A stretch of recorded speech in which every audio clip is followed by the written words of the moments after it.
안녕하세요. 숭실대학교 GTEC 사업단 6팀 팀장 조우준입니다.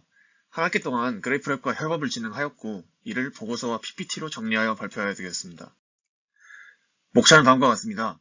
협력업체 그레이프랩에 대해서 간략하게 소개한 후 저희의 행보, 문제 해결 과정을 밟아가도록 하겠습니다.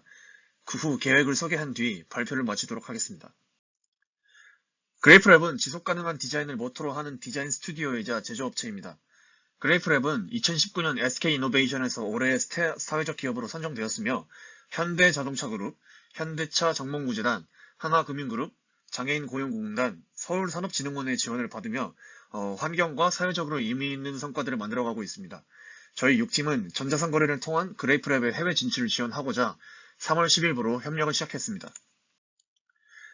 그래프랩은 버려진 자원을 활용한 제품을 제작함은 물론 제품 제작 중 발생하는 자투리 소재들도 제작에 활용하여 제로 웨이스트를 실천하고 있습니다.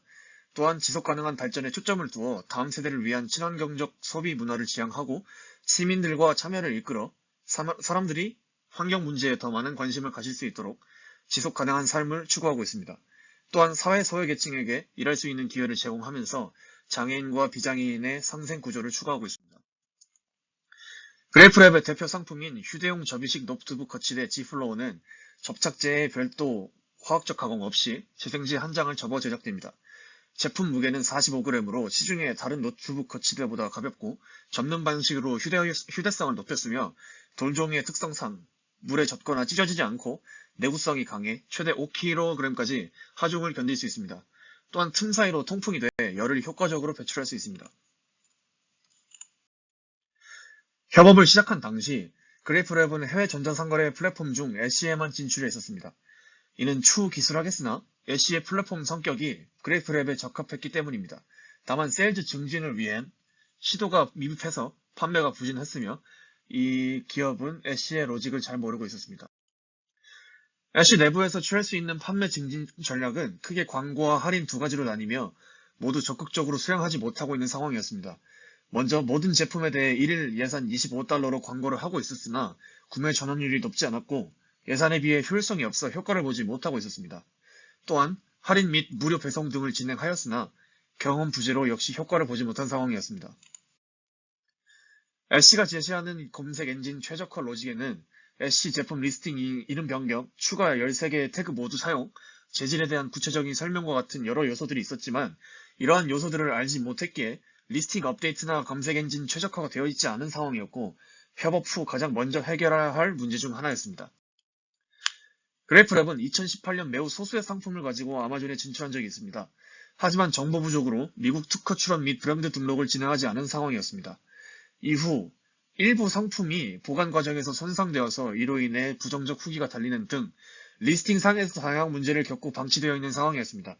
2018년에 광고를 집행한 적도 있었지만 아마존 검색 로직을 고려하지 않아 노출수와 클릭수 모두 지출액에 비해 매우 낮았습니다. 기존에 진출했던 SC 외의 플랫폼을 모색하던 중 아마존 런치패드에서 입점 제한 초대장이 왔었습니다. 이에 대해서는 후술하겠습니다. SC의 경우 아마존과 달리 광고 집행에서 키워드당 집행 금액, 비딩 코스트를 공개하지 않고 광고되는 타겟을 공개하지 않는 등 판매자의 자유도가 상당히 떨어졌기 때문에 기본적으로 제목과 상세 페이지 설정이 검색 로직에 잘 반영되도록 배경을 만들어주는 것이 중요했습니다. 따라서 리스팅 일부를 수정했습니다. 상품 카테고리를 랩탑 스탠드, 업사이클 다이어리, 리사이클드 저널로 세분화해서 이후 키워드 로직에 근거해서 리스팅을 수정했을 때 효과를 극대화할 수 있었습니다. 아마존 PPC 광고를 위해 비슷한 제품들에서 추출한 키워드들과 실제 SC에서 그래프랩의 제품을 구매한 사람들의 키워드를 비교한 결과 미니멀리스트라는 키워드는 아마존에서는 유의미하지 않았으나 SC에서는 많은 사람들이 검색하여 들어오는 키워드임을 확인했고 이러한 요소를 반영해 리스팅을 변경했습니다. SC의 광고는 타 사이트와 마찬가지로 PPC 경매 시스템을 통해 작동합니다. 광고 경매에서 상점이 설정해 놓은 리스팅은 SC 검색 결과에 광고 자리를 넣고 다음 목록과 경쟁합니다. 협업 이후 앞서 언급했던 제목 및 태그 수정을 통한 품질 최적화 그리고 광고 리스팅 확대를 통해 광고의 효율성과 삭감되었던 일일 예산을 늘렸습니다. 본격적인 광고를 시작했던 5월 5일 이후 4월에 비해 유의미하게 애드 비유수가 증가한 것을 확인할 수 있었습니다. 또한 리스팅 최적화와 광고를 통해 그레이프랩의 제품이 랩탑 스탠드 키워드를 검색 시 첫 번째 페이지에서 확인할 수 있게 되어 광고가 큰 역할을 했음을 확인할 수 있었습니다. 애쉬는 매월 마더스데이, 얼스데이 등 중요한 세일 이벤트를 진행하고 있었는데 그레이프랩 또한 월별 이벤트에 맞춘 세일 및 프로모션을 진행하고 있었습니다. 5월에 있는 마더스데이 이벤트에 맞춰 리스팅 제목의 퍼펙트 마더스데이 기프트를 포함하여 수정했습니다. 또한 다른 제품들의 레퍼런스를 참고하여 마더스데이 기프트를 검색한 사람들을 타겟팅하여 더 많이 노출될 수 있도록 월별 최적화를 진행했습니다. 판매자가 참여할 수 있는 All Things Sales 이벤트를 주최하기도 했습니다. 전 상품 10% 세일 프로모션을 진행하였으며 이후 광고 리포트를 받아 다음 이벤트 때 더 나은 전략을 세우기 위해 활용할 예정입니다. 기존 애쉬에서는 지속가능성, 수제품, 장애인 예술인을 중심으로 상품을 찾는 2030 여성층을 아마존에서는 보다 오피스 제품군을 검색하는 사람들을 타겟으로 나눠 운영하는 게 적합하다고 판단했습니다.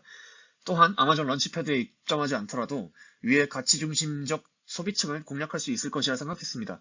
아마존 런치패드 진출은 비용에 비해 이점이 작다고 생각해 입점 추진을 중단했습니다. 이에 기존 애쉬 이용자 인사이트 분석을 통해 그래프랩의 제품을 검색, 구매하는 소비자들의 국가 중 미국이 압도적 높은 비율을 차지하고 있음을 확인했습니다. 또한 그래프랩이 소기업의 아마존 진출을 돕는 정부 사업으로 선정되어 이러한 환경을 고려해 아마존 US로 진입을 결정했습니다. 키워드 검색 시 상위에 노출되면서도 너무 심한 경쟁을 하지 않도록 빈번도가 높고 낮은 키워드를 적절히 섞어 상세 페이지에 포함시켰습니다. 또한 헬리움템의 미시스 펠리네이터 기능을 통해 서치 텀즈에 오타를 추가했습니다. 검색량이 많은 오타를 추출하여 고객이 오타를 입력할 때마다 검색 결과의 상단에 제품이 표시되도록 하였습니다. 제품 헬리움 10에서 셀레브로 마그넷 기능을 활용하여 키워드를 추출했습니다. 키워드를 검색량이 높은 순으로 정렬하여 관련도가 높은 키워드는 초록색, 낮은 키워드는 노란색, 아예 관련이 없다고 판단된 키워드는 아무 색깔도 칠하지 않았습니다. 익젝트 매치 타겟팅을 위해 초록색으로 표시한 키워드를 입력했고 다른 경쟁자와의 비딩 경쟁에서 우위를 점하기 위해 권장 입찰액에 10% 프리미엄을 붙인 가격으로 입찰액을 조정했습니다. 다음으로 브로드 매치 타겟팅을 진행했는데 이때 너무 많은 금액이 청구되는 것을 방지하기 위해 익젝트 매치에서 이미 집행되고 있는 중복 키워드는 제외 키워드에 포함했습니다. 위의 과정을 바탕으로 5월 23일 키워드 광고 PPC를 진행했습니다. 다만 미국 배송 상황이 좋지 않아 FBA 입고가 마무리되지 않아 재고가 없는 상황이었습니다. 기본적으로 CTR 수치가 매우 낮았으며 종이로 만든 노트북 스탠드가 소비자층에게 생소해 잘 팔리지 않는 상황이었습니다. 이를 개선하고자 우선 노출수가 미미하거나 클릭수가 낮은 키워드는 광고를 중단시켰습니다. 그러나 CTR이 낮지만 노출수가 높은 편인 키워드는 제외시키지 않고 추이를 지켜보도록 했습니다. 타겟에 대해 조금 더 고민해보고 다음으로 진행할 PC 광고 방향을 변경하기로 결정했습니다. 정확한 소비자 타겟팅을 위해 공학적 설계를 강조하고자 오피스 서프라이스를 중심으로 키워드 도출을 제안했습니다. 또한 동종 상품군인 노스패드, 펜슬 케이스, 메모 브로드, 데스크 오거나이저, 덱 액세서리 등 광고 키워드로 일부 삽입하는 것을 생각했습니다. 다만 6월 중순까지 성과 지표를 파악하여 새로운 PPC 광고를 집행할 예정입니다. 앞으로의 계획은 다음과 같습니다. 첫째는 링크드인을 통한 해외 아트샵 입점 및 B2B 계약 체결입니다. 그래프랩은 국립한글박물관, TVN, 마이크로소프트, 구글 클라우드 등 큰 규모의 해외 기업들과의 협업 경험이 있을 정도로 B2B 경험이 풍부한 회사입니다. 이전까지는 그래프랩의 제품을 애쉬나 SNS 등에서 발견한 후 바이어들이 먼저 컨택해왔으나 앞으로는 해외 주요 아트샵을 링크드인 리스팅한 후 링크드인을 통해 담당자와 직접 컨택하여 B2B가 이루어질 수 있도록 할 것입니다. 두 번째로 SNS 마케팅을 활성화할 것입니다. 그래프랩은 인스타그램을 가장 중점적인 SNS로 활용하고 있는데 이외에도 페이스북과 핀터레스트를 사용하고 있습니다. 그룹 성격이 강한 페이스북에서는 친환경 제품을 선호하는 사람들을 타겟팅하여 집중적으로 포스팅 및 광고할 계획입니다. 이를 위해 페이스북 비즈니스 계정 및 광고 로직에 대해 이해하고 제품 광고를 제한할 예정이며 핀터레스트의 경우 사진 위주의 SNS 플랫폼인 만큼 포스팅 빈도를 유지하며 팔로워를 모을 예정입니다. 이상으로 그래프랩에 대한 발표를 마치도록 하겠습니다. 감사합니다.